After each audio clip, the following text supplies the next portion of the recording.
Welcome to The Explainer. Today, we're embarking on a genuinely cinematic journey through the world of organic chemistry. Seriously, if you've seen Dr. Chem's complete cinematic experimental video on the Pinacol Rearrangement, you know exactly the vibe we're going for here.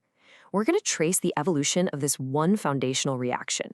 We're starting all the way back in 1860 with its initial discovery, and then following its transformation right up to the cutting-edge asymmetric synthesis labs at the University of Cambridge today. It's a story of molecular architecture, green chemistry, and absolutely unparalleled precision. Okay, let's dive right into this. Just to give you a quick roadmap of our journey today, here's what we're covering. 1. The Pinacol rearrangement defined. 2. The mechanism of the rearrangement. 3. Factors and ring expansions. 4. A greener lab approach. And 5. Modern semi-Pinacol innovations. Kicking things off with Section 1, the Pinacol rearrangement defined. You know what's actually pretty wild about this? It's got some serious historical pedigree. This was literally the very first molecular rearrangement ever identified by early chemists, recorded all the way back in 1860. So what exactly is it? Basically, the Pinacol rearrangement is an acid-catalyzed molecular rearrangement where a 1,2 diol, or a Vicinal diol, converts into a carbonyl compound, specifically a ketone, and it pulls this off through a very clever 1,2 carbon migration. The reaction actually gets its name from its defining example, taking a pleasant-smelling symmetrical diol named Pinacol and converting it into a ketone called pinacolone. Moving right along to Section 2, mechanism of the rearrangement. To really grasp this molecular choreography, how these atoms actually dance and rearrange themselves, I like to picture it as a molecular game of musical chairs. It happens in 4 distinct steps. Step 1, we introduce an acid, which protonates one of the hydroxyl groups. Step 2, that protonated group takes off as a molecule of water. Boom, the music stops. This creates a vacant seat, which we call a carbocation. Step 3, we get a 1,2 alkyl shift. A carbon group from the adjacent seat literally migrates over to fill that vacancy. And finally, in step 4, a new carbon-oxygen pi bond is formed, the music starts back up, and we've got our fully rearranged molecule. But the big question here is, why does this shift even happen in the first place? I mean, molecules don't just rearrange themselves for the fun of it, right? The driving force here is the thermodynamic pursuit of stability. It's kind of like familiar hydride and alkyl shifts, but with a neat twist. The reaction shifts a less stable carbocation into a much more stable one.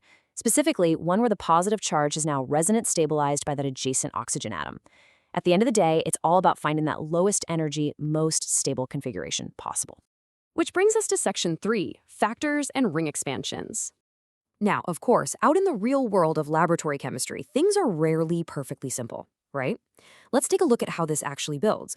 We need to look at the specific rules, variables, and sometimes tricky outcomes that dictate how these rearrangements unfold. According to guidelines from Michigan State University's chemistry department, you've got several competing factors to analyze. First up, which hydroxyl group is actually lost as water? Well, that depends entirely on which resulting intermediate carbocation will be more stable. Then, we have to look at migratory aptitude. Basically, different substituent groups have different inherent tendencies to shift. And finally, the overall influence of steric hindrance, strain factors, and product stability will ultimately dictate which rearranged product comes out on top. Now, here is where it gets really interesting. Ring expansions. When you apply this Pinacol rearrangement to cyclic molecules, those shifting carbon bonds can inherently trigger the formation of larger rings. Fundamentally, it's no different from the standard mechanism we just talked about. But because visualizing those expanding 3D rings in your head can be an absolute nightmare, these are notoriously tricky college organic chemistry exam problems. Honestly, a real rite of passage. Up next, Section 4, a greener lab approach. So, stepping away from the theoretical textbook concepts and those brutal exam problems for a second, let's look at the practical reality of modern undergraduate chemistry labs. Historically, the classic procedures for these rearrangements were, well, they weren't exactly environmentally friendly. Traditional methods leaned heavily on hazardous chemicals and highly toxic solvents, stuff like benzene or carbon tetrachloride. But thanks to the Green Chemistry Task Force, modern labs have completely revamped the whole shebang. The green approach now uses renewable solar energy for photoreduction, right alongside much safer solvents like isopropanol and acetic acid. Notice what happens here with the benzopinacol structure. In the Green Lab experiment, instead of messing around with toxic reagents, students prepare this photochemically from benzophenone. They use isopropanol as a reducing agent, and get this, the reaction is driven purely by the renewable energy of ambient sunlight. It's just a super elegant, eco-friendly way to set the stage for our rearrangement. And this brilliantly illustrates the final outcome. Once that safely synthesized benzopinacol is heated with just a tiny trace amount of iodine and glacial acetic acid, boom, we get the classic pinacol-pinacolone rearrangement. The molecule you're looking at here is benzopinacolone. It's the tangible, safe, green chemistry result of that theoretical musical chairs mechanism we discussed earlier. Finally, Section 5, Modern Semi-Pincanol Innovations.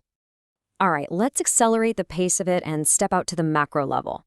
We've seen the 1860 origins, we've toured the modern undergraduate lab, but how are cutting-edge researchers pushing this historic reaction into the future? To understand the frontier, we've got to define the semi-Pinacol rearrangement, or SPR. It builds on our classic reaction, but totally expands its utility. Simply put, it's a process where a bond attached to an oxygen-containing carbon undergoes that familiar 1-2 migration. But this time, it moves to a vicinal electrophilic carbon. And here's the kicker. Modern chemists often use allylic alcohols as the starting substrates instead of the classic 1,2 diols, which just dramatically expands what this reaction can pull off.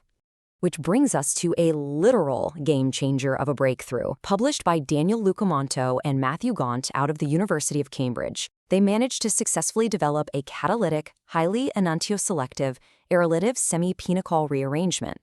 By utilizing chiral copper catalysts and diaryl iodonium salts, they basically took this old-school reaction and transformed it into a highly precise, modern asymmetric tool.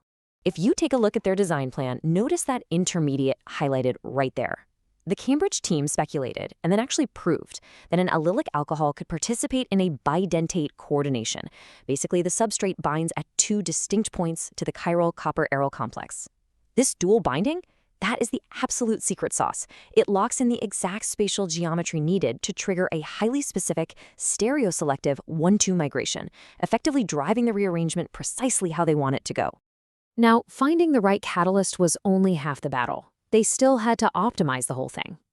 Check out this table detailing their optimization journey. So, initially, at 25 degrees, they were only seeing a 61% yield. But by simply swapping out the counter-anion of their salt to PF6, that yield skyrocketed to 95%. Then, they dropped the temperature down to a chilly 5 degrees Celsius, which somehow magically maximized both their yield to 96% and their enantiomeric ratio to an unbelievable 97:3. I mean, that is just a masterclass in tweaking reaction conditions. With those optimized conditions locked in, they really tested the limits. Over on the left, you can see how this method works absolutely flawlessly on a variety of strange substrates, especially cyclobutyl and cyclopentyl-derived allylic alcohols. The reaction actually requires that inherent ring strain to drive the rearrangement forward. And on the right, that is the beautiful 3D crystalline spiroketone structure they synthesized. That allowed them to absolutely verify the complex architecture they had just built using X-ray diffraction. No guesswork there.